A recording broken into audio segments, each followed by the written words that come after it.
So, ito yung buhay ni Joseph. Sino yung makakapagkwento ng mga naging topic natin yung nakaraan tungkol sa buhay ni Joseph? Ikaw, Kurt. Ay, ka na, Kurt. Ikaw na lang.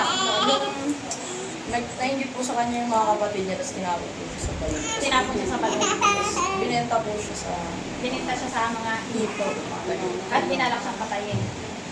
Tapos, ano pang nangyari sa kanya nung dinala siya sa Egypto? Nagkita po, nakalong po siya, tapos nagpatulog. Tapos, ayun, palapakan natin si Kurt. Ang galing naman ni Kurt. Parang si Kurt na nakinig. So, si Joseph the Dreamer ay minarkahan siya ng Panginoon bilang kanya. Pinili niya bilang kanya. And tayo rin, na mga tumanggap sa Panginoong Yesus, tayo ay markado rin ng Panginoon. Ang pinakamarka sa atin ay ang banal na Espiritu. Ibig sabihin, kapag binarkahan ka ng Panginoon, may mga gifts ka or talents ka na talagang ay yung ibang tao maiinggit sa'yo. Ang nangyari kay Joseph, nainggit yung mga kapatid niya sa kanya. Dahil si Joseph, parati siyang nananaginip na parang siya ang nasa taas na siya mga kapatid niya, pati magulang niya ay luyukod sa kanya. So, ibig sabihin, nakikita niya sa vision niya na ganun ang mangyayari sa buhay niya in the future, na siya ay aasenso. Kasi yun ang plano ng Diyos sa buhay niya, na siya ay hindi mananatiling ganun lang katulad ng mga kapatid niya. So, naiiba siya sa lahat ng mga kapatid niya, siya yung naiiba. Yun, tapos ang ginawa sa kanya ng mga kapatid niya, dahil naiinis sa kanya, kapag di ba pag matalino ka, pag ano ka, may talent ka, may gifts ka, maiinis yung mga tao sa'yo dahil ang tingin nila sa'yo, ikaw ay mayabang. Okay, so ang tingin ng mga kapatid niya sa kanya ay mayabang siya, kaya ang ginawa ng mga kapatid niya, pinaplanuhan siya na patayin. So ang ginawa sa kanya, tinapon siya sa balon na walang tubig. Okay? Tinapon siya sa balon na walang tubig.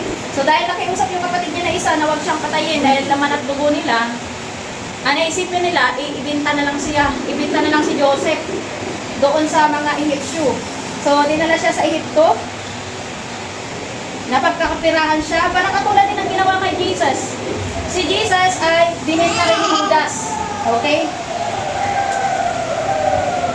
Ayan, tapos naakusahan pa siya nung nandun na siya sa Egypto dahil gusto siyang dahil si Joseph ay pogi, matipuno, gusto siyang tuksuhin ang asawa ni Potiphar. So ang nangyari, pinagbintangan siya na re-rapin siya. Pero kahit hindi naman siya ni-rape ni Joseph, tumakbo siya. Actually, tumakas siya eh. Kaso nakuha yung damit ni Joseph na naiwan doon sa babae. So ang nangyari, nagsumbong siya doon sa hari na si Joseph tamo ay pinagsasamantalaan siya, pero hindi naman yung totoo kasi numalingan yun. So ang nangyari, si Joseph ay pinakulong kahit wala siyang kasalanan. Diba ang dami na niyang pinagdaanan. Unang-una, pinagkainitan siya ng mga kapatid niya, pinagkaisahan siya na patayin. Pangalawa, hinulog siya sa balon at tinalak siya na yun nga papatayin. Pangatlo, bininta siya. Pang-apat, ay eto na nga, siya. Kinulong siya sa kasalanan na hindi naman niya ginawa. Diba kung iisipin mo, parang bakit ganito yung buhay ko? Diba? Minsan ba naisip na ba ninyo yung sitwasyon ninyo pag sobrang hirap na ng pinagdadaanan ninyo? Minsan naisip ba ninyo, bakit ganito yung buhay ko? Bakit ganito yung aming buhay? O, diba? Pero alam mo si Joseph, hindi siya nag-self-pity. Hindi siya nagreklamo sa Panginoon kung bakit ganito yung buhay niya. Hindi siya nag-question sa Panginoon. Kasi may puso siya na puro. May puso siya na puro. Minsan pinagtutulungan siya na ibagsak ng mga tao, pero hindi pa rin siya maibagsak-bagsak. Ayan, sabi nga, hindi siya tumambay sa galit, hindi siya tumambay sa mga hinanakit, kasi nga nakapokus yung puso niya doon sa goal niya. Okay? Kayo ba, may mga goal ba tayo? May mga goal ba ang bawat isa na umunlad tayo sa lahat ng aspeto ng buhay natin? Sa totoo lang, yun din ang unang-unang goal ng Panginoon. Yun din ang unang-unang plano ng Diyos sa ating buhay. Yung umunlad tayo sa lahat ng aspeto ng ating buhay. Nga lang, kailangan natin na ang ating puso ay maging maayos. Kasi ayaw ng Panginoon na kung kailan nandun ka na sa taas, saka ka naman makakaranas ng distraction kasi yung puso mo ay hindi puro. Okay? Maaari kasi na kapag nagtagumpay ka na, maaaring yumabang ka kapag hindi na-refine yung puso natin. At ayaw ng Diyos na mangyari yun. Kasi alam mo naman kapag ma-pride ka na, babagsak ka. Sa impyerno ang punta mo at ayaw ng Diyos yun. Di ba ganun din ang nangyari kay Satanas? Dahil sa pride, dahil sa magaling siya, lahat na nasa kanya na, Dahil hindi ayos yung puso niya, ano nangyayari sa kanya? Nagkaroon siya ng pride. At ayaw ng Panginoon na mangyari yun. Kaya kung tayo man ay nadadalas ngayon sa mga sitwasyon natin ngayon, ay hindi yan ang permanente na plano ng Diyos sa ating buhay. Okay? Hindi po yan ang permanente na plano ng Diyos sa ating buhay. O, ito yung Bible verse na gusto ko nasa uluhin ninyo. Ayan, Psalm 51 verse 10. Create in me a pure heart, O God, and renew my steadfast spirit within me. Kasi kapag ang puso mo ay puro, ang talagang blessing ng Diyos na nakasentro sa'yo eh. Kahit saan ka magpunta, nakasentro siya sa'yo. Kahit ano pa man ang pagkagagawin ng mga tao sa paligid mo, ibagsak ka man nila, pagsiraan ka man nila, magsipsip man sila, kahit hindi ka magsipsip, makikita at makikita pa rin ikaw na may potential ka. Ikaw pa rin ang mapipili at ikaw pa rin ang mapipili. Kasi nagliliwanag ka eh. Ikaw yung markado ng Panginoon. Kasi nakaano dun sa puso eh. Yung puso mo, pure. Kaya nga sabi ko sa inyo, isaulo nyo yan at isalin ninyo sa inyong panalangin na dapat tayo ay magkaroon ng puso na puro. Okay? Kasi alam ba ninyo na ang kapakumbabaan ng tanging susi sa kalangitan, walang iba. Ang sino mang nagpapakumbaba ay siyang itataas ng Diyos. Kaya lagi kong itinuturo sa inyo, talagang mag-focus tayo sa magpapakumbaba. Ano naman kung ano sabihin nila. Basta tayo humble. Diba? ano naman kung sira ka. Basta tayo humble, alam natin na Diyos ang maglalaban para sa atin. Kahit hindi natin ipagtanggol ating sarili, God will fight for us. Okay? Mas makapangyarihan ang lalaban para sa atin. Ayan.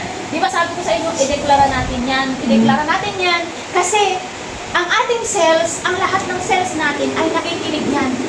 Okay? Nakikinig yan. Yung environment natin mababago dahil sa kapangyarihan ng ating mga salita. Okay? Dahil ang salita, si Jesus yan eh. Di ba pag sinabi ni Lord ng Ama, magkaroon ng liwanag, nagkakaroon ng liwanag, sumusunod. Okay? Pag sinabi naman ni Lord na magkaroon ng lupa, ng langit, ng mga puno, nagkakaroon nga. Okay? So tayo ay nilikha ng Diyos ayon sa kanyang image, ayon sa kanyang wangis. So kaya nga di ba sinasabi ko sa inyo, huwag natin sasabihin na wala tayong pera. Kasi wala talaga tayong pera. Hindi talaga tayo magkakapera niyan. Sa mga susunod na araw, makikita mo sobrang gipit, nagipit ka talaga. Okay? Huwag natin yung sasabihin, alisin na natin yung nakasanayan na natin. Nandito tayo upang mabago. I want every one of us to be an agent of change. Okay? Dahil ayoko na habang panahon na lang tayo, tumanda na lang tayo, yung mga nauna sa atin, tumanda na lang na walang nabago, walang nangyari. Kung ano yung buhay mo, yung pa rin hanggang sa pagtanda. Di ba sabi nga, hindi mo kasalanan kung sinilang ka mahirap. Kasalanan mo kapag mamatay ka na mahirap ka pa rin. Kasi marami lang binigay sa'yo na pagkakataon, pero wala kang ginawa. Hindi mo binago yung mindset mo. Mindset lang yan eh. Okay? Mindset lang yan. Kasi kung ano yung ating mga sinasabi, yun ang ating maa-adapt. Yun ang darating sa atin. Okay? Kaya nga sabi mo, pagka nagmumura ka, siguraduhin mo na sila talas talaga pupunta sa buhay mo. Pupunta sa pamilya mo. Mananarabaho yan sa buhay mo kapag karami kang nagmumura. Matik yan. Kasi minamagnet mo eh. Minamagnet mo kung ano yung parating mong sinasabi, yun ang mangyayari sa buhay mo. Ayan. Kaya kung magsasalita rin lang naman tayo, ito na lagi natin sabihin. Okay? Yan ang lagi natin sabihin. Sa ulo ninyo yan, mga kapatid. Sa ulo ninyo yan. Para hindi kayo manatili na ganito na lang. Naniniwala ba kayo na walang imposible sa Panginoon? Amen. Amen. Hallelujah. Hallelujah. Okay, dumako naman tayo sa part 2 ng ating topic. Yung continuation ng buhay ni Joseph, the dreamer. Okay, so ang talent ni Joseph is nakakaroon siya ng vision. Marunong siya mag-analyze ng mga panaginip. Okay? Ngayon ninyo maiintindihan na minsan, madalas, ang pinapaliwala natin ang ating mga panaginip. Pero ang totoo, napakalaking impact pala sa buhay natin ang ating mga panaginip. Napakatagal na panahon na pinabaliwala ko ang mga panaginip ko. Pero yung sa mga panaginip pala na yun, kung nakinig ako sa mga panaginip na yun at inanalyze ko at tinulog ko sa Panginoon mo ano yung ibig sabihin ng mga panaginip na yun, sana napigilan yung mga paghihirap na pinagdaanan ko noon. Mga regrets. Hindi ko sana naranasan yung mga regrets. Diba? Kasi nga sa panaginip pala, nangungusap na pala ang Panginoon. Minsan ang hirap-hirap natin sabi niya, panaginip lang yan, kabaliktaran yan. Huwag kang maniwala sa salita ng mundo. Maniwala ka sa Bible. Dahil ang Bible ay mismo hiningahan yan ng Diyos. It is God-breathed. Okay? Kaya, di ba, ang dami ng mga nagbuwis ng buhay, alang-alang sa gospel. Ang dami ng mga napuputan ng ulo, alang-alang sa gospel. Ang dami ng mga nabago ang buhay na dating kriminal dahil sa gospel. Oh, di ba, sa tambak na libro ang basahin mo na pang mga libro ng pang mga marurunong. Pagkatapos mo yan, maubos mo yan, mabasa, mas hanggang bubong yan na libro na yan na binasa mo. Pagkatapos mo yan, tatalin mo pa, pero kung lasing ka pa rin. Hindi mababago yun. Pero subukan mong bumasa ng Bible. Kung lasinggo ka, pagkatapos mo mabasa ang Bible, hindi ka na magiging lasinggo. O kung criminal ka, hindi ka na magiging criminal. Yan lamang na libro na yan, ang Bible na yan, yan lamang talaga ang nag-iisang libro na makapangyarihan. Okay? Lahat na nakasulat dyan is God-breathed. Okay? Ang nagsulat yan is magkakaibang mga tao, 40 tao na magkakaiba ayon sa iba't ibang henerasyon. Pag mula kay Abraham hanggang dito na kay Jesus Christ, ang nagsulat niyan. Tapos iisa ang tinutumbok at iisa ang mga iba't ibang pagpapakita, mga pangitain, panaginip, personal na experience kay Jesus. Iisa ang kanilang sinasabi. Kaya kung ang Bible ay hindi totoo, wala sanang buhay na nabago. Ang dami ng mga kriminal, magnanakaw, pero nabago ang buhay, naayos ang pamilya. Okay? Mga adik-adik, naayos ang buhay nang dahil lang sa salita ng Diyos. Okay, kaya mga kapatid, tunay at totoo ang sinasabi ni Jesus sa kanyang salita sa Matthew 4:4 na ang tao ay hindi lamang nabubuhay sa pagkain, hindi lamang tayo nabubuhay sa pagkain o sa tinapay lamang, kundi nabubuhay tayo sa bawat salita na nagmumula sa bibig ng Diyos. Dahil dito sa mga salita ng Diyos, nagkakaroon tayo ng pag-asa, nagkakaroon tayo ng transformation of the mind. Kasi kung ano yung parati nating iniisip, yun ang ating mamamagnet, okay? Yun ang ating na pumasok sa ating buhay. Di ba? Sabi ko nga sa inyo, di ba? Kapag hinulog ko to, may power of gravity ito, di ba? Power of the gravity. Pagka binagsak ko to, babagsak talaga siya. Kasi may power of gravity. So sa buhay natin, magkaroon tayo ng power.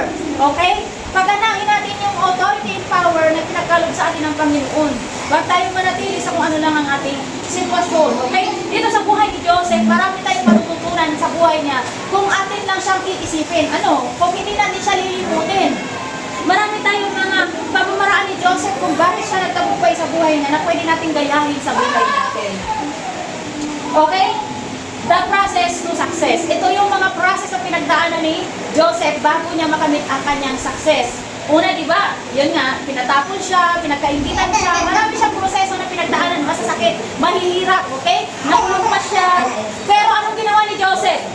Joseph has a compassionate heart. He cares, he humbly served with others to serve with love to others using his gifts. Okay? Si Joseph may puso siya na malambot. Alam mo yung malambot?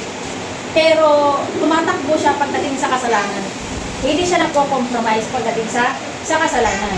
Okay, basahin natin sa Bible yung kasunod na mga nangyari kay Joseph. Ayan.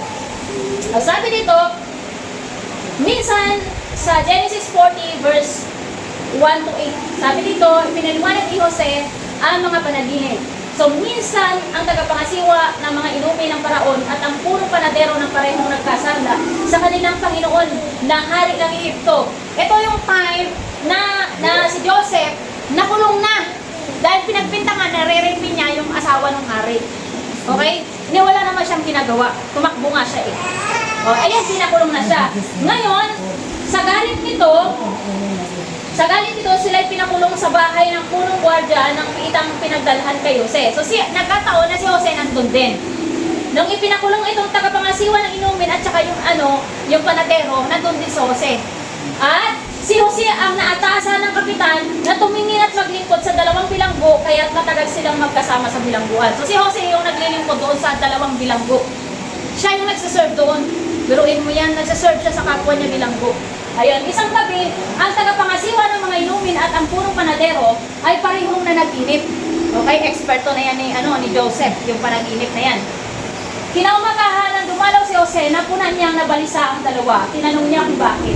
At sila na may nagpaliwanag, alam mo, pareho kami na naginip, ngunit wala ni isa man ang makapagpaliwanag ng kahulugan ng mga iyon. Ang Diyos lamang ang makakapagpaunawa sa atin ng kahulugan ng mga panaginip, sabi ni Jose. Ano ba ang napanaginipan niya? Di ba sa tuwing mag-aano siya, sa tuwing gagamitin niya yung gifts niya, parating niyang ipinapauna sa mga tao na ang Diyos ang magsasalita, ang Diyos ang magpapaliwanag. Diba? Nakikita mo yung humble heart niya na hindi niya kinukuha na kanya yung talento na yun. Talagang sa Diyos niya ibinibigay na si Lord, di ba? Halimbawa, marami kang galing. Talagang inuuna talaga ni Joseph na galing yan sa Panginoon, hindi yan akin. O, di ba? Nakita mo yung pag-honor niya sa Panginoon. Ganun ang puso ni Joseph. So sabi ni Jose, ayon sa panaginip ninyo, pinaliwanag ni Jose yung panaginip nila. Sinabi niya, yung panadero ay ipapabitay. Kasi in-analyze niya yung panaginip ng dalawa. Yung panadero, ipapabitay, ang ibig sabihin doon sa panaginip niya. Tapos, yung tagapangasiwa ng inumin ay ibabalik sa pwesto. Sabi niya, yun ang pagkaka-analyze ni Joseph doon sa panaginip ng dalawa. Tapos sabi niya, doon sa tagapangasiwa ng inumin ng paraon, sana pag naibalik ka na sa pwesto, kasi alam ko na ibabalik ka sa pwesto, kasi yun ang ibig sabihin ng panaginip mo sana maalala mo ako. Di ba, minsan may mga tao tayong ganyan-ganyan na tinulungan natin, sana pagdating ng araw, maalala mo rin ako. Minsan may tinulungan tayo, sana pagdating ng araw, maalala mo rin ako, di ba? Ganun ang sinabi ni Joseph. Okay? So, nangyari nga yung panaginip, nagkatotoo. Sabi niya, ibinalik niya sa katungkulan tagapangasiwa ng inumin, ngunit pinabitay ang punong panadero, natupad nga ang sinabi ni Jose sa dalawa, ngunit siya ay nakalimutan ng tagapangasiwa ng inumin. Diba? Nakalimutan siya, yung tulong niya nakalimutan. Diba? Minsan may ganun tayo na sitwasyon. So, ganyan kagaling si Jose magpaliwanag ng panaginip kasi talagang gifts yun sa kanya na ipinagkaloob ng Panginoon sa kanya. So, ibinalik nga yung tagapangasiwa ng inumin. Sabi nito, when God clothed you with a supernatural talents or gifts, it means He chooses you for a purpose. Okay? Hindi yun para sa sarili mo. For a mission. Okay? Kaya ka nga binigyan ng talents, ibig sabihin, gagamitin ka ng Diyos for a purpose or for a mission. God expected us to use it for His glory. Hindi natin sasalari, diba, kung may mga galing tayo, hindi yung nakalaan dahil para lang sa ating kapakinabangan. No. Binigay yun sa atin ng Panginoon para maitaas ang pangalan niya. Para matanyag yung pangalan niya. How good He is. How powerful He is. Diba sabi nga sa Bible, sa 1 Corinto 12 verse 7 to 10, sabi nito, para sa ikabubuti ng lahat, ang bawat isa'y binigyan ng kaloob na nagpapakitang nasa kanya ang Espiritu. Ibig sabihin, nasa sayo ang Espiritu ng Diyos. Ang ilan sa atin ay napagkalooban na nakayahang magsalita ng mensahe ng karunungan. Di ba, minsan may mga tayo, matatalino. Di ba, matalino. Ang iba naman ay pinagkalooban ng katalinuhan. Okay? So, balik isang Espiritu ang nagkaloob nito. Okay? So, ang Espiritu rin iyon ang nagkakaloob sa iba ng pananampalataya sa Diyos. Kaya kung may pananampalataya ka sa Diyos, yan ay kaloob din ng Espiritu. Okay? Kaloob din niya ng Diyos. At sa iba naman, ang kapangyarihang magpagaling sa mga may sakit. Di ba? Minsan nililehans lang natin gumagaling na. Ito ay mula sa Espiritu, mula sa Panginoon. Hindi yan galing sa ating pansarili na kagalingan, okay? So may pinagkalooban ng kapangyarihang gumawa ng mga himala. Diba? Minsan may mga nagtihimala. May pinagkalooban din ng kakayahang magpahayag ng mensahe mula sa Diyos. At may pinagkalooban naman ng kakayahang malaman kung alin kaloob mula sa Espiritu at kung alin ang hindi. May pinagkalooban ng kakayahang magsalita sa iba't ibang mga wika. At iba naman ay magpaliwanag ng mga iyon. So lahat ng ating mga talento ay galing sa banal na Espiritu. Galing sa ating Panginoon. Kaso nga lang, ang nangyayari ay ginagamit natin ito sa ating pansariling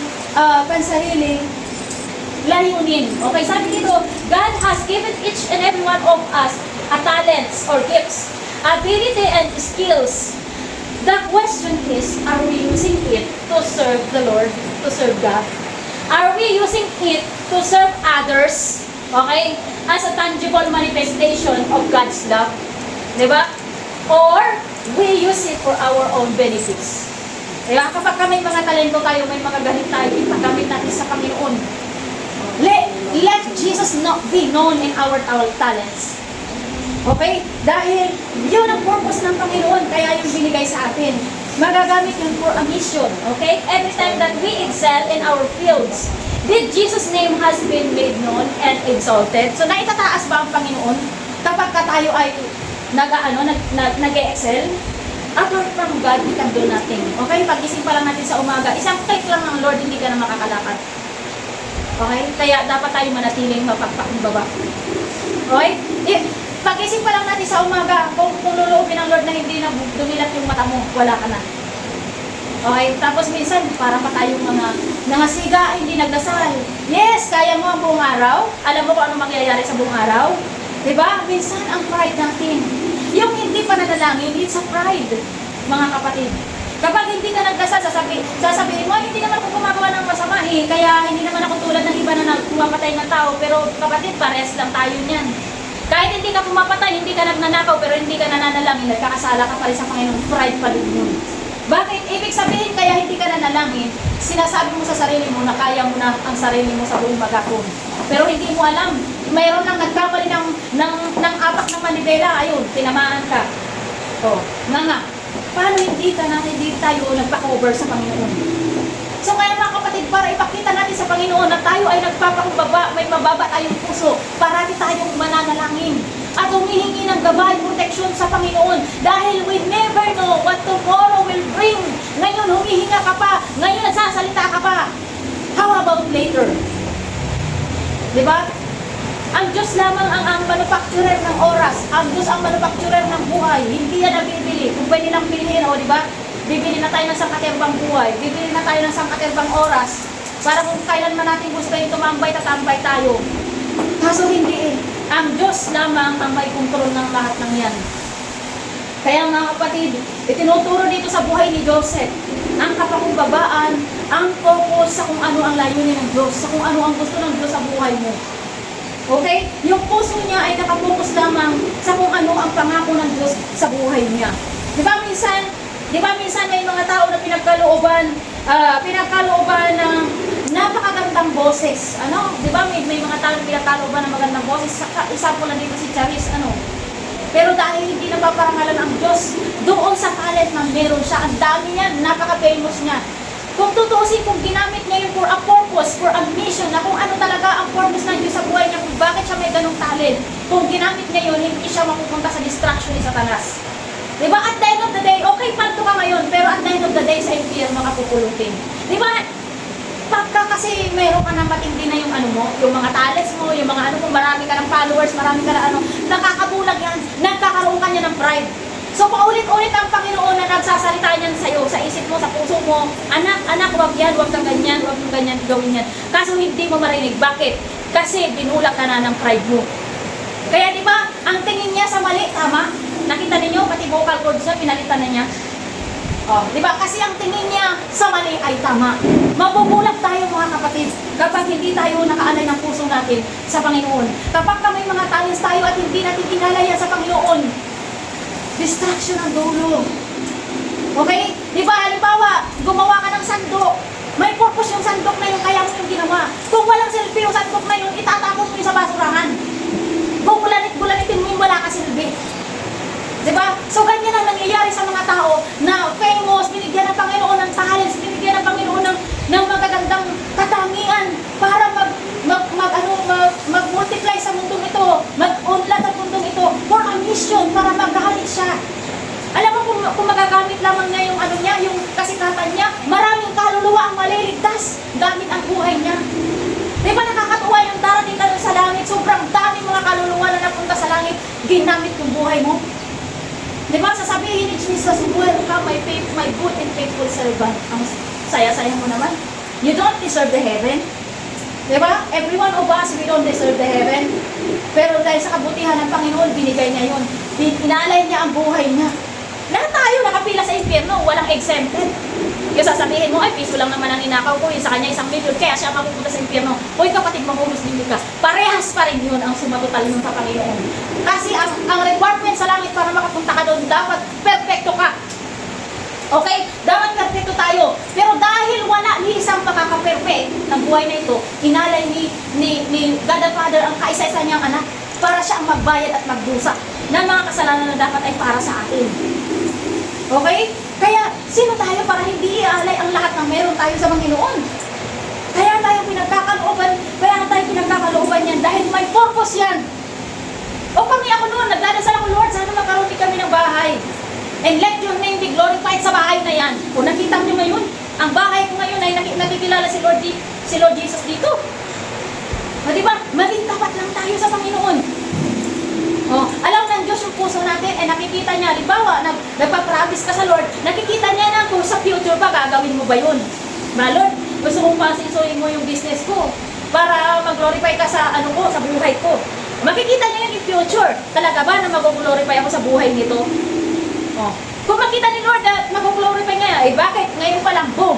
Paunlarin na niya ang negosyo mo. Diba? Ipaayos natin ang puso natin sa Panginoon para magtagumpay tayo sa ating sa buhay na ito. O, diba? Minsan, sabi dito, minsan pinagkalooban tayo ng kakayahan na makatulong sa iba. Binigyan niya tayo ng kakayahan na dahil sa atin ay maunlad ang iba. Di ba minsan may mga taong tinutulungan tayo na hikahos, pero dahil sa atin, simpleng bagay lang yung ginawa natin, o kaya naka-apply siya, ganun, okay, naka-survive siya, ganun. Ay pagkatapos, nalimutan na tayo, hindi na tayo naalala ng suklian, hindi na tayo naalala ng kasalamatan man lang. O, di ba, sasabihin natin, ngunit at the end of the day, nakalimutan tayo ng mga taong ating tinulungan. So, huwag tayong magalit. Ang sabi nito, huwag tayong magalit kasi ginamit lang tayo ng Diyos para tayo ay makatulong. At least, hindi tayo yung nanghihingi. Okay? At least, hindi tayo yung nasa sitwasyon niya na palahingi ng tulong. At least, and this time, nag-level up tayo. Tayo yung nakakatulong. Di ba?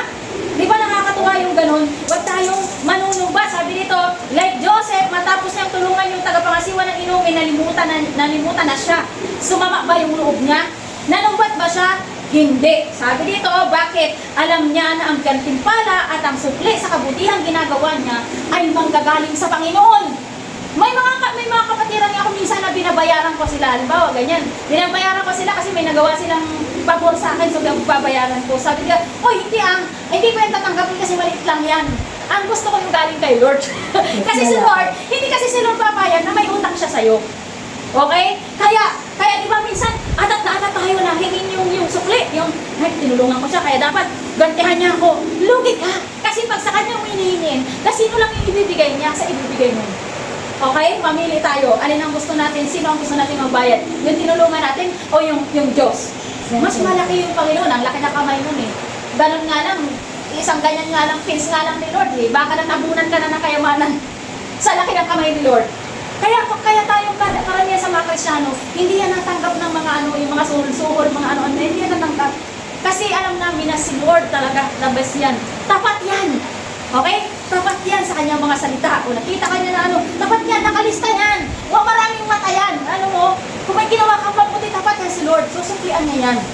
Okay? Huwag tayong magagalit sa mga tao na hindi tayo nasuklian. Okay? Sabi nga dito sa Lucas 14, verse 13 to 14, subalit kapag ikaw ay maghahanda, anyayahan mo ang mga mahihirap, mga lumpo, mga pilay, at mga bulat. Kapag ganito ang ginawa mo, magiging mapalad ka. Okay? Dahil hindi man nila masuklian ang ginagawa mo, ang Diyos ang magbibigay ng gantimpala sa muling pagkabuhay ng mga banal. Di ba? Malinaw na malinaw. Diba? Minsan tayo, ay dapat yung mga mayayaman ang bisita ko. Kasi marami silang regalo. Diba? May pasikat, mag-uutang pa sa kung 5, 6 dyan para lang makahanda. Tapos ang iimbitahan natin, yung mga mayayaman natin mga kumare. Kasi marami siyang mga regalo na dala. Okay, pag may birthday. Okay, nakikita ko lang kasi yan, hindi ko yung gawain na never ko yung ginawa. Hindi nga ako naghahanda eh. never ko yung ginawa yung mga ganung bagay. Ano mo kung papasikat ka lang. Okay, anong saysay, di ba? Mas maigi pa na ang ibatahan mo daw ay mga anyayahan mo daw ay mga mahihirap. Kasi yung mga mahihirap, hindi ka nang maiimbitahan sa bahandaan sa kanila. Kasi hindi naman sila maghahanda eh. Anong mangyayari? Dadami yung utang ni Lord sa'yo. O, di ba? O, di ba? Napakagaling na mga pamamaraan ng Panginoon. O, sabi dito sa Kawikaan 19, verse 17, parang pagpapautang kay Yahweh ang pagtulong sa mahirap. At pagdating ng panahon, si Yahweh ang magbabayad. Grabe! Gusto ko si Lord ang nagbabayad. Okay? Gusto niyo ba yun? Si Lord ang nagbabayad? Amen. Tanim lang tayo ng tanim na mabubuti. Tapos, Lord, may utang ka sa akin ha? Di ba? Natutuwa si Lord nun. Na yung para tayong mga anak na nag-aano sa Kanya. O Lord, may utang ka ngayon sa akin, babayaran mo ko. Diba, hindi nagagalit si Lord ng ganun. Kasi diba, tayo nga, pag may anak nga tayo, makautang lang tayo ng piso, singil yan eh. May utang mo sa akin. Yung ano mo sa akin, diba, may utang ka pa sa akin, ganun. Hindi naman tayo, hindi naman nababago yung ating pagtingin sa ating mga anak. Gusto nga ni Lord yun, parati tayong alam mo yung kalabit ng kalabit, Lord, yung utang mo sa akin, yung ano mo sa akin, yung bayaran ko, yung bills ko.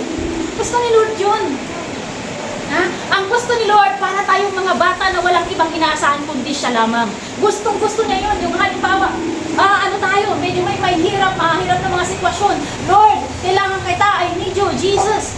Diba? Sa isang salita mo lang, pangalan ni Jesus, nandiyan kaagad.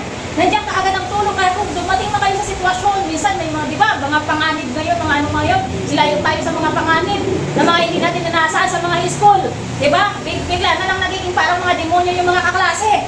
Diba? Bata na nanaksak. Paano nangyari yun? Sinabihan ng dablo. Okay? So, ilayo tayo sa mga ganyan para tayong tatawag sa Panginoong Jesus. Kasi mapuprotektahan tayo. Tayo? 100%, 101% talagang tapat ang Diyos sa kanyang mga pangako. Sabi dito, kapag tumulong ka at hindi ka sinuklian, huwag mong sabihin na wala kang utang na loob. Diba? Yan na yung common natin. Wala kang utang na loob. Sabihin natin, diba? Ba't ko sabihin mo, Lord, may utang ka po sa akin. Hindi nagbayad si B1, si B2, si B3. The Lord will surely pay for them. Okay? Minsan, di ba, makaaway pa tayo dahil hindi tayo binayaran. Hindi B1, B2, B3. Pupunta pa tayo na susugurin pa natin, magpapatungko pa tayo dahil hindi tayo binayaran. Let it be, mga kapatid. Si Lord ang magbabayad niyan. Maliwanag ang Bible. Hindi mapayag si Lord na may utang siya sa'yo. Okay? Ipagdasal natin yung tao na yun na hindi na nakakabayad sa atin. Ipagdasal natin na yumaman siya. At pagka yumaman siya, malamang maaalala kang bayaran, baka triple na ang ibayad sa'yo kasi umasenso yung buhay niya. Diba? Minsan kaya hindi nakakabayad yung mga tao sa atin dahil gipit lang talaga sila. Okay? So tapos tayo naman manunugo doon, maniningil ng maniningil. Para tayong mga kawawa, para tayong mga mumoy. Okay? Pag ikaw yung naniningil, ikaw na ngayon ang pautang para ka pang mumoy. Ikaw na nga yung part na ito pa yung naglilimos ka. Let it be, mga kapatid. Kaya natin ang Diyos ang magbayad ng mga utang nila sa atin. Okay? Nakaano lang yan sa ating pananampalataya sa Panginoon. Sabi dito, Joseph experienced betrayal from his brothers, false accusation from Potiphar's wife, imprisonment for almost 13 years. 13 years ha, na kasalanan din na ginawa. Okay? But he never falls into hatred, bitterness, and anger because he has an unwavering focus and steadfast heart. Okay? Siguro kung tayo yun, hindi naman tayo wala na akong pag-asa, maglasong na lang ako dito kay nakailang, meron ang gustong pumatay, hinulog ako sa balon, di ba? Lagi kasi nating minimeditate yung problema. Lagi kasi nating minimeditate yung masamang ginawa sa atin ng ating kapwa. Kaya ang nangyayari, nawawala na tayo ng pag-asa. Ang nangyayari, sinisisi na natin ang Diyos dahil sa minimeditate natin yung mga masasamang ginawa at pinagdaanan natin. Pero kung ang minimeditate natin, may pag-asa sa Panginoon. Mahal ako ng Diyos, I am His child, kaya hindi niya ako pababayaan. Kung ano man ang itinuturo niya sa sitwasyon na ito, nawa ay matutunan ko. Kasi may tinuturo ang Diyos sa bawat sitwasyon natin pinagdadaanan. Mayroong isang itinuturo sa atin. Kaya ipagdadasal natin sa Lord, Lord, ano yung itinuturo mo sa akin? Nawa matutunan ko yun. Kasi pag hindi natin yan natutunan, uulit-ulit yan. Di ba may pagsubok ka pinagdadaanan? Ngayon, hindi ka nagdasal, basta nalampasan mo lang, bahala na, gumawa ka ng paraan. Uulit-ulit yan kasi hindi mo natutunan yung gusto niyang ituro sa'yo. Pag dumadaan tayo sa isang sitwasyon, mahirap na sitwasyon, itatanong natin sa Lord, Lord, ano yung itinuturo mo sa akin sa sitwasyon na ito? Na nawa ay matutunan ko kasi ayaw ko ng repeater, grade 1, kinder. Oh. Grade 5 ka ngayon, grade 5 ka ulit next year. Kasi hindi ka natututo. Gusto ba natin yun? Ulit-ulit yung ating mga pagsubok? Oh, diba? Mag-level up tayo, okay? Lagi natin itatanong sa Lord, ano Lord ang itinuturo mo sa akin sa sitwasyon na aking pinagdadaanan? Pagkalipas ng 2 taon na naginip ang paraon, okay? Yung hari na ang nanaginip, okay? Doon na yung 2 panadero at saka yung taga-pangasiwa ng inumin ang nanaginip. So yung isa, pinita, yung isa, pinalaya. So nakabalik doon sa pwesto niya. Okay? So pagkalipas ng 2 taon ang lumipas, na naginip yung mismong paraon, yung hari, okay? At ang taong minsan ay lumimot sa kanya, ngayon ay bigla siyang naalala. O, di ba? Kung nagsalita siya ng masasama, o, di ba, maaalala pala siya. God has a perfect timing. Kung kailan mo kailangan yung tulong ng isang tao na tinulungan mo. O, di ba? Paano kung nagyaw-yaw na tayo? Wala siyang utang na loob, baka palang mukha niya. Mga ganyan-ganyan. O, idadating pala, after pala ng 2 years, makakatulong pala siya sa'yo. Maaalala ka pala niya. O, di ba? At tayo dito, bigla siyang naalala, sinabi niya sa paraon ang kanyang mga talento. At dito nabubukas ang ang napakalaking breakthrough sa kanyang buhay na ipaliwanag na ang mga panaginip ng paraon. Sinabi ng paraon sa kanya, sabi dito, nanaginip ako, ngunit walang makapagpaliwanag ng kahulugan nito. May nagsabi sa akin na marunong ka magpaliwanag ng kahulugan ng panaginip. So, dinala na doon si Jose sa mismong hari na nananaginip. Dahil doon sa tinulungan niya na isa, na nalimutan siya, okay? So, naalala siya after 2 years. Okay? So, nakalabas na ng kulungan si Joseph para magpaliwanag ng panaginip ng paraon. Sumagot si Jose, hindi po ako mahal na hari, kundi ang Diyos ang siyang magbibigay ng kahulugan ng mga panaginip ninyo para sa kanyang kabubuti. So, nakita ninyo, lagi niyang sinasabi na ang Diyos. Hindi niya inaangkin yung kanyang sariling galing. Diba? Lagi niyang sinasabi na ang Diyos ang gagawa. Ang Diyos ang mag-ano. Sabi dito, when we say, hindi ako ang magsasalita, di ba? Pag sinabi natin, magano ka dito, mag-opening prayer ka, di ba, matatakot ka. Pero pag sinabi mo na, hindi ako magsasalita, confident ka, si Lord ang magsasalita, then God will do it for you. Ayon sa iyong pananampalataya. Di ba, pag ipit-agipit ka, sasabihin mo naman, God will provide. And God will do it. Ayon sa iyong pananampalataya. Okay? Sasabihin natin kung ano yung gusto natin mangyari. And God will do it for us ayon sa ating pananampalataya. So ano man ang mga supernatural gifts, talents, abilities na meron tayo, it is from the Lord. And God expected us and waiting us that we will use our talents and serve Him to honor Him and bring glory to Him. Sabi dito sa Genesis 41 verse 32 to 33, sabi na dito, di ba? Ipinaliwanag na niya yung panaginip ng paraon. Kasi nanaginip siya 2 beses.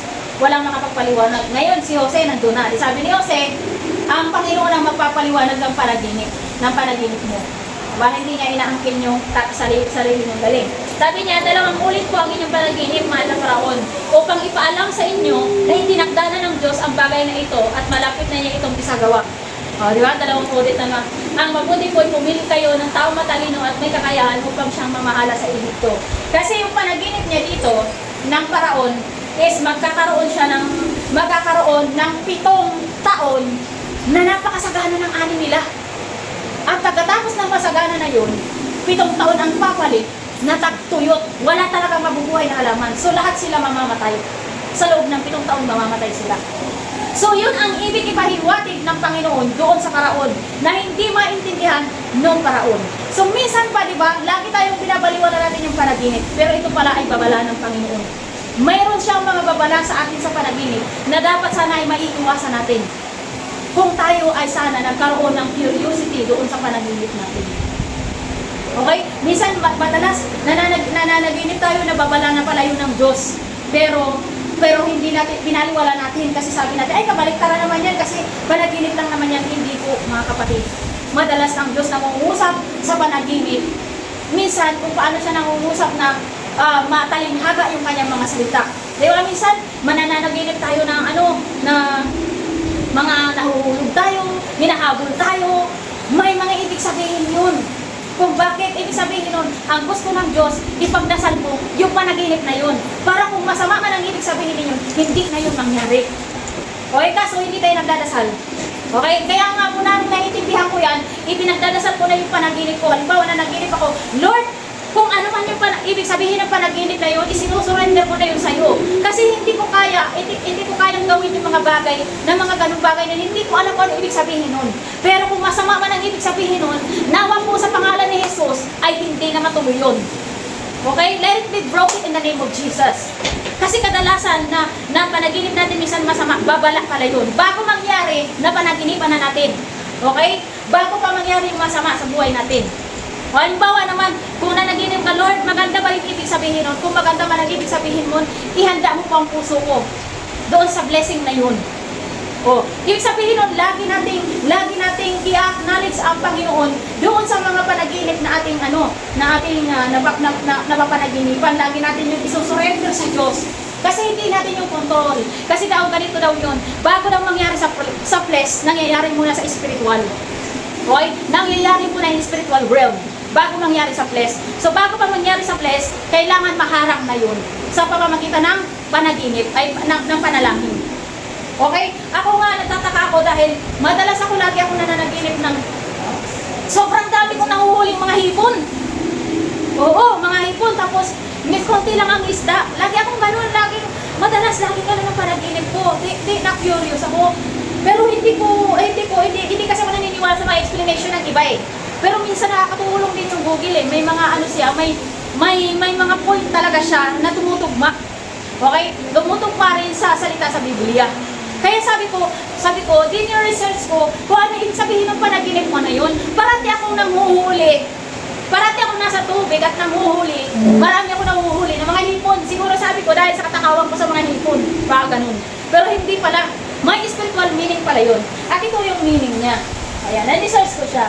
Biblically dreaming about catching lots of shrimp often represent spiritual harvest. Okay, spiritual harvest, prospering in your endeavors, or a call to humility. Okay, however, because shrimp, bottom feed feeders without fins or scales, are deemed unclean in the Old Testament, it can also symbolize worldly attachment or the need of spiritual purification.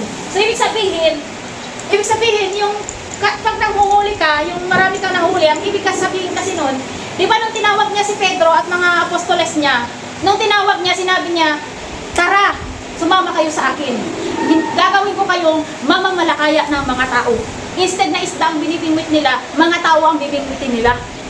So ito yung ibig sabihin ng napapanaginipan ko, magkakaroon pala ako ng spiritual harvest. Pero dahil mga hipon at hindi isda yung nahuhuli ko, ang hipon kasi, ang ibig sabihin kasi ng hipon, parang ipis yan kung dito sa atin. Diba? Pero dahil doon sa dagat, sa tubig, hipon yan. Pero kung sa atin, ipis yan, tinatapakan natin kasi, madumi. Okay? Kaya nga sa Old Testament, hindi yan pinapakain yung mga hipon kasi madumi. The Old Testament. Okay, pero the Old Testament yun. Ano na tayo ngayon? Kay Jesus na tayo ngayon. So, sabi nga dito, yung symbolize ng hipon, ibig sabihin, yung mga hina-harvest ko na mga hipon, tayo yun. Mga hintel, madudumi tayo. Okay? Madudumi. Okay? So, ang kailangan natin is humility. Kaya, di ba, madalas ko lagi sinasabi sa inyo, humility, kapakumbabaan, dahil tayo ay marurumi sa harap ng Diyos. Okay? Marurumi. Sabi ko, Lord, talaga hindi ko maano, kung bakit lagi na ako nananaginip na ang dami ko nahuhuling mga hipon.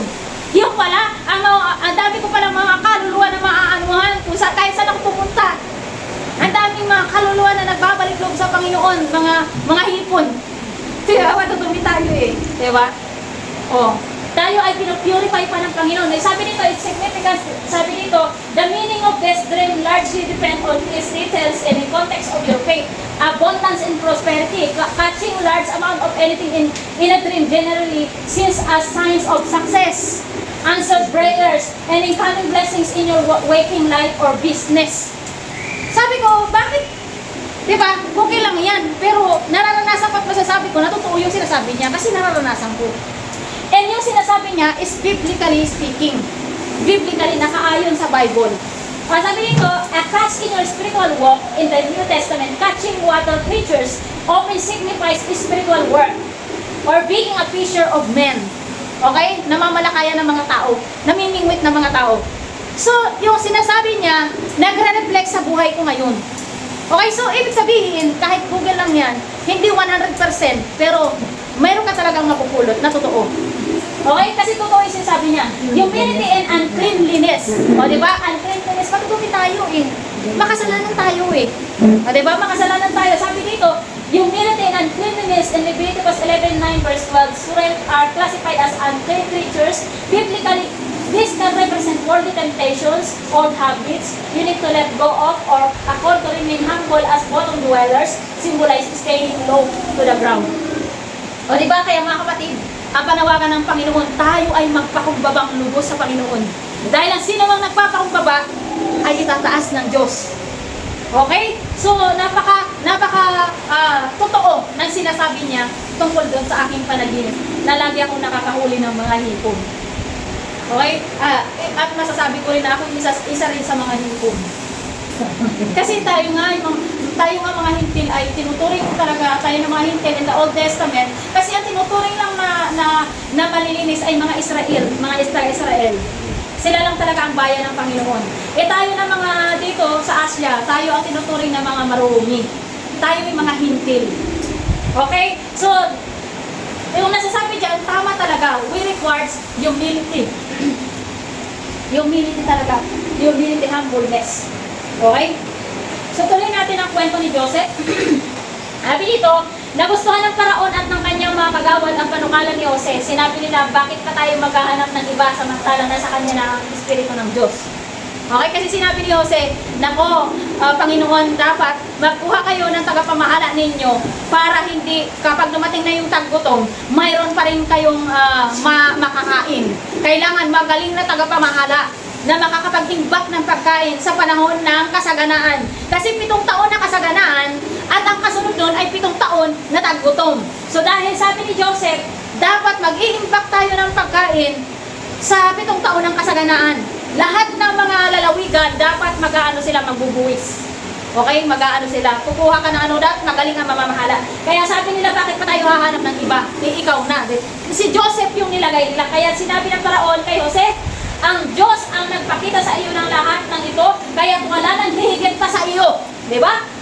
Sa karunungan at pag-unawa, ikaw ang pamamahalain ko sa buong bansa at susundin ka ng lahat. Ang aking trono lamang ang hindi mapapasa iyo. O biruin mo yan. Di ba nagkatotoo yung panaginip na ang lahat ng mga kapatid niya, lahat sila yuyukod kay Jose? Bakit siya ang mamamahala sa buong Ehipto? Okay? Di ba natupad yung mga pangitain niya. Kasi pinagtiwalaan niya, nagtiwala siya sa Diyos na mangyayari yun. Kayo ba, may mga vision ba kayo na mahal kayo ng Diyos? Pagpapalain kayo ng Diyos? Panagpalatayanan niyo yun. Okay? Hanggang sa mangyari. Kasi ganun ang work ang pananampalataya. Okay? Dapat lagi natin yun iniisip-isip, minimeditate, sinasabi. Hanggang sa yun ay mangyari. Kasi ganun ang nag-work ang pananampalataya. Kailangan mangyari yung gusto mong mangyari sa buhay mo. So, i-meditate mo yun. Ayon, a heart of Joseph that forgive and forget. Andito na. Di syempre, nandun na siya sa tuktok ng tagumpay. Siya na ang namamahala sa buong Ehipto. Okay? Dumating na ang taggutom. Ano na kaya ang nangyari sa kanyang mga kapatid? Dahil pinapatay siya, bininta siya sa Ehipto, inulong siya sa balon, ano kaya ang gagawin niya sa kanyang mga kapatid? Di ba kung tayo yun, anong gagawin natin? Kaya pupunta kayo dito, porque may pera na ako. Ano kayo kakapal ng mga mukha niyo? Di ba ganun tayo? Ganun tayo, pero si Joseph hindi siya ganun. Okay? Pagkatapos niyo kung itapon sa balon, pagkatapos niyo kung ibenta, pagkatapos niyo pagbala ka ng masama, pinapapatay niyo pa ako, tapos pupunta kayo dito dahil wala na kayong makain. Buti nga sa inyo. Di ba? Ganun tayo. Okay? Pero iba si Jose. Diba? Ganon yung puso natin kapag hindi tayo natatransform pa. Kaya dapat ang puso natin ay matransform na maging katulad sa puso ni Jose. Na sa kabila ng lahat ng mga ginawa sa kanya, hindi man lang siya nagtanim ng galit. Okay? Inisip niya na ang lahat ng nangyari, everything happens for a reason. As it is written in Romans 8:28, sabi doon, ang lahat ng mga pangyayaring masama, manumabuti. Lahat ng yun ay plano ng Diyos para sa ating ikabubuti. Yun ang pinanampalatayaan niya, na kahit nakulong na siya, sabi sa isip ni Joseph, ito kasi yung daan para makarating ako doon sa good success. Diba? Lord, kinakailangan ko bang dumaan si Joseph doon sa kulungan? Kung yun ang daan talaga. Diba? Kung hindi siya nakulong, kung hindi siya na bininta, mapupunta kaya siya doon? Diba hindi? Minsan ma-appreciate natin yung masasamang nangyari sa atin kapag ka nandyan na Nandyan na tayo sa purpose natin Lord, kaya pala nangyari yun. Ngayon nauunawaan ko na. Diba? Kaya pala nangyari yun, Lord, kasi yun pala yung magdadala sa akin sa mabuting lugar. Masama man yung nangyari, doon sa magandang purpose ng Diyos sa buhay mo. Okay, sabi dito, nagpakilala na si Jose, Genesis 45, 1 to 9. Sabi dito, hindi na mapigil ni Jose. Marami pang pangyayari yan. Kaya in-encourage ko kayo, basahin ninyo ito. Kasi marami akong kinat dyan. Sobrang haba kasi niyan. So kapag binasa nyo yan, madidibdib nyo talaga. Maha-heart to heart nyo talaga. Basahin ninyo yung buhay ni Jose. Okay? Kasi marami ako dyan na kinat kasi napakahaba niyan. Okay, dumating na yung paghihiganti. Paghihiganti kaya? Okay, parang pelikula eh. Paghihiganti kaya siya? Okay, nagpakilala na si Jose. Hindi na mapigilan ni Jose ang kanyang damdamin, kaya pinalis niya ang kanyang mga tagapaglingkod na naroon. Nang sila na lamang ang naroon, ipinagtapat ni Jose sa kanyang mga kapatid kung sino siya. Kasi siyempre hindi siya makikilala eh. Pero yung ano, iisip mo ba yun eh? Magiging hari ba yung kapatid mo na yun? Magiging ano ba yun? Magiging pinuno ba yun? Nang Ehipto, biruin mo yun? Hindi mo maiisip yun kasi sobrang taas ng pedestal na kinalagyan ni Jose. From being nothing into something big. Diba? Ay, dito, sa lakas ng kanyang iyak, so naiyak si Jose. Biruin mo yan, na-miss niya yung mga kapatid niya. Na hindi man lang niya naisip, pinatapon ako nito sa balon. Paano pala kinain ako ng ahas doon? Di ba, ganon tayo, yung mga ang pusong madudumi. Si Jose, hindi man lang niya yung iniisip. Okay? Naiyak pa siya eh, dahil na-miss niya yung mga kapatid niya. O dyan, narinig siya ng mga Ehipsyo dahil sa lakas ng iyak niya. Kaya't ang balita ay mabilis na nakarating sa palasyo. Ako si Jose, nagtatapat na siya.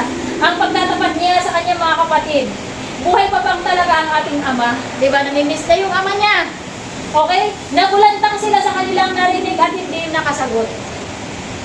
Alam mo kung bakit pumunta rin yung mga kapatid ni Jose?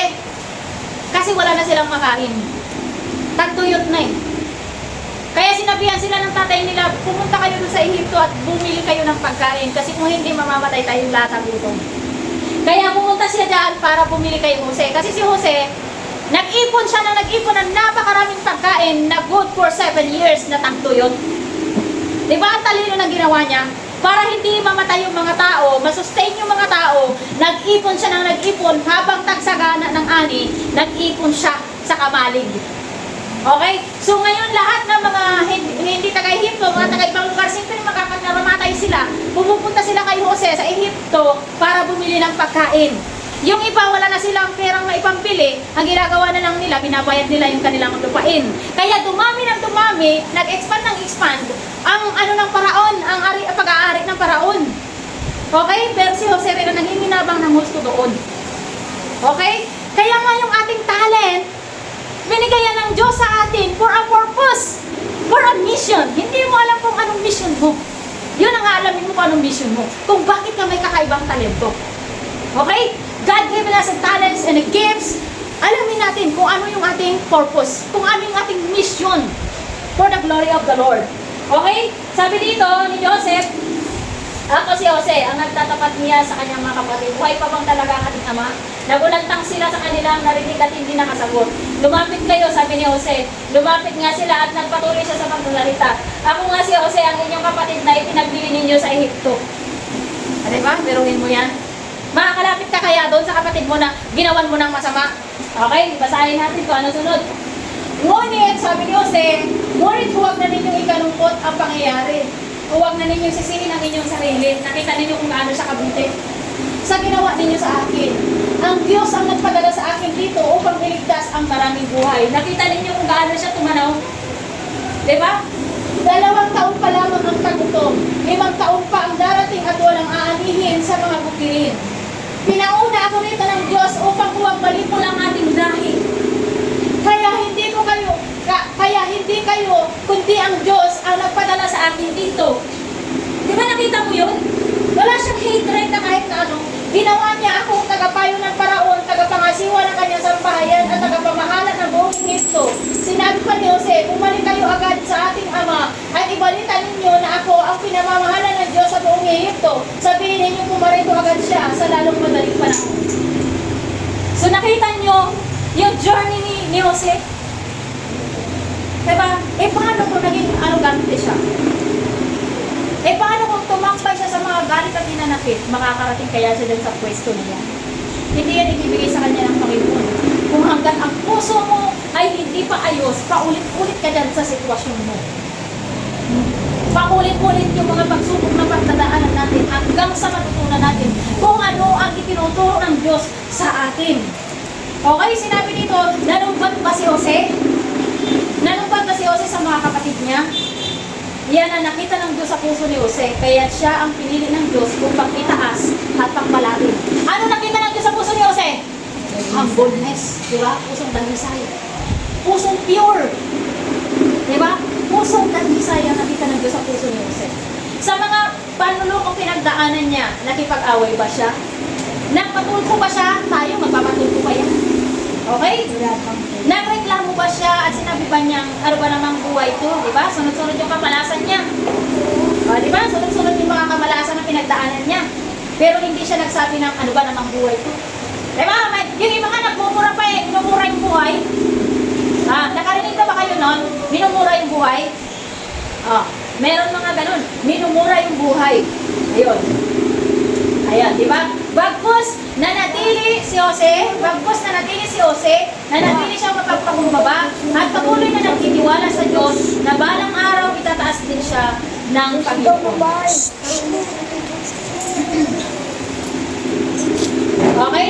Sabi nito, before the breakthrough, we must endure the breaking. Okay? Sino nakaka-relate?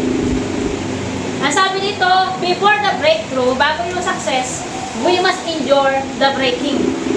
Okay? Bago yung success, marami tayong pagdadaan ng mga hirap na dapat natin mapagtagumpayan. Dapat tayong mahulma, mapantay ng gusto ang ating puso doon sa mga kahirapan na ating pinagdadaanan. Magpaayos tayo sa Panginoon habang tayo ay nasa proseso. Huwag tayo reklamo ng reklamo. Reklamo ng reklamo. Ano ba naman buhay ko? Ano ba naman ito? Lagi na lang may gipit. Lagi na lang wala. Huwag tayo maging ganun. Kasi ganun ang ginawa ng mga Israelita habang sila ay nandun sa wilderness. Papunta sila sa lupang pangako. Wala silang ginawa sa Diyos kundi magreklamo. Reklamo ng reklamo kay Moises. Kaya anong ginawa ng Diyos sa kanila? Pinaratay sila. Pinakagat sila sa mga ahas. Ayaw ng Diyos yung nagre-reklamo tayo sa buhay. Okay? Ang gusto ng Diyos, magpaayos tayo. Ano ang itinuturo mo sa amin, Lord? Bakit kami nagdadanas ng ganito? Ano yung itinuturo mo para maayos namin ang aming pag-uugali? Okay? Kasi hanggat hindi natin natututunan kung ano yung tinuturo ng Panginoon sa atin, ulit ng ulit yung ating sitwasyon. Para makagraduate tayo, galingan natin. Okay? Para kahit kinder ka pa lang, college ka na. Mayroon ka nun. Kinder pa lang, college na. So, sobrang pagsunod mo kay Lord. Okay? Gusto niyo ba yun yung gano'n? Lumalagpas ka na sa ibang mga ano? Dahil sobrang katalinuhan mo. Okay? Accepted ka na? Okay? Ano ito? While Joseph was in the midst of the process, he carefully guarded his heart. Napakahalaga na ginigwardyahan natin yung ating puso. Away from bitterness, away from anger, away from fear, away from doubt and hatred. Okay, napakahalaga na kahit ano man ang mangyari, dapat gwardyado natin ang puso. Okay? Kasi pag hindi, ang mangyayari is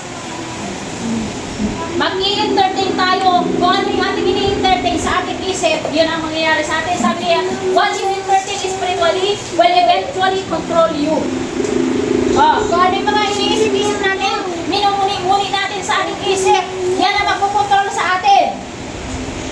And Proverbs 4:23, sabi rito, above all else, guard your heart, for everything you do flows on it.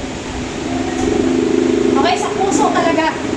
Kaya nga sabi ng Lord, sa puso ako nagtitingin at doon ako nagre-reward.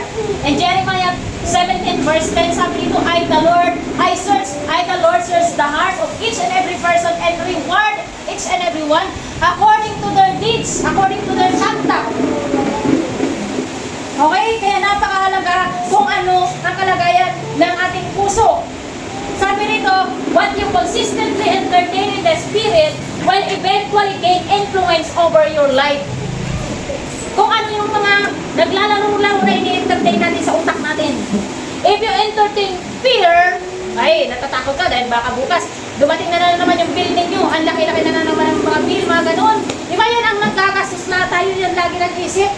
When you entertain Fear will begin to control your decision. Minsan, dahil sa takot mo, ay, sa halip na pupunta ka sa kung may pupuntahan ka na, dahil sa takot mo na baka malaki na naman yung video, hindi ka na makapag-enjoy. Dahil sa kung anumang takot yan, na nagkukontrol na sa'yo, namimiss mo na yung pagkakataon na binibigay sa'yo ng Panginoon para ma-enjoy mo yung buhay. Dahil sa puro na lang takot, okay? Takot sa mga hindi pa nakikita. Okay? Ganon. If you entertain bitterness, bitterness will shape your words. Pansinin ninyo yung mga tao na mga bitter. Okay? Parati na lang yung galit. Yan kasi ang kapal na mga mukha na mga yan. Yung ganyan-ganyan. O diba? Yan na maririnig mo pag bitter yung puso niya. Okay? Mapapansin mo yun. Hindi mo yung maitatago. Pag bitter ang isang tao, mapapansin mo yun sa kanyang pananalita.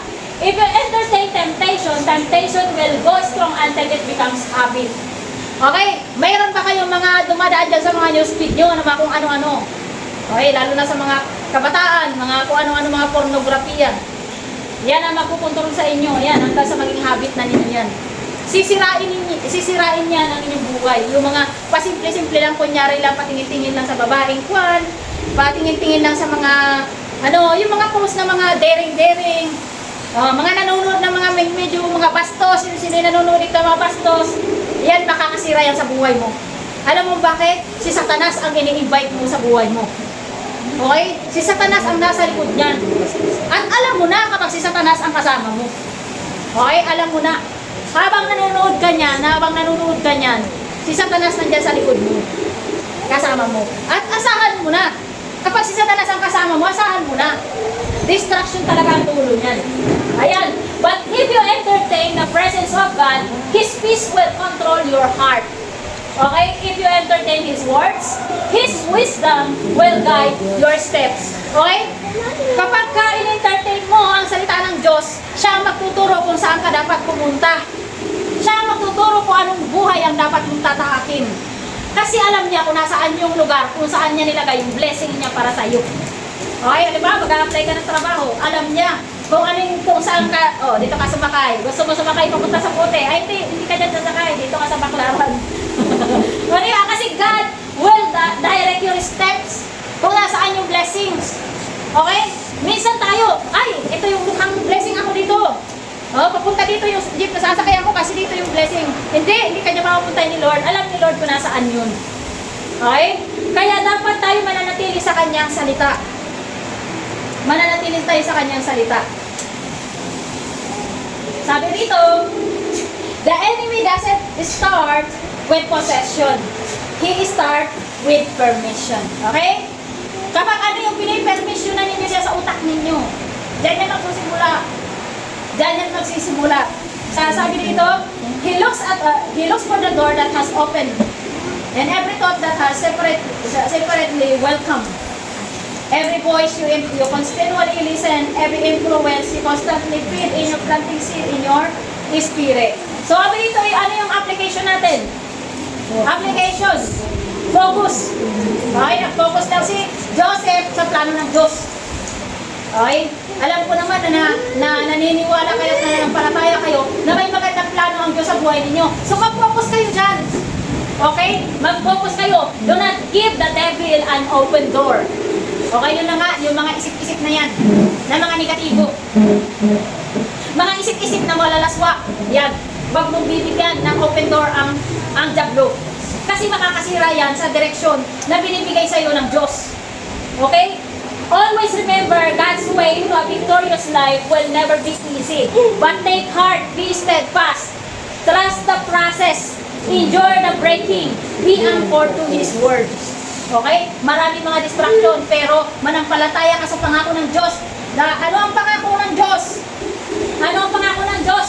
Sa Bible, sabi dito sa Joshua 1:8, keep this book of law always in your lips. Alin yan? Bible.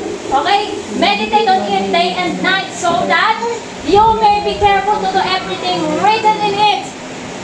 Then, you will be, prosperous and successful. Yun naman pala Kuha-kuha niyo pala Manatili tayo sa salita ng Diyos dahil nakapangyarihan yan. Tunay at tapat ang Diyos. Manatili tayo sa Kanya mga pangako at salita. Kaso kung hindi naman tayo nag-meditate ng salita ng Diyos at minimeditate natin yung mga news feed na kung ano-ano ba yan nandiyan sa na hindi naman makakabigay ng biyaya, grasya at pagpapala. Diba? Sayang lang yung oras at panahon natin. Okay? Ito na naman, may isa akong Bible verse na ipapamemorize sa inyo. Ayan. Bible verse to memorize. Proverbs 3, verse 1 to 2. My son, do not forget my teaching, but keep my commands in your heart, for they will prolong your life. Okay?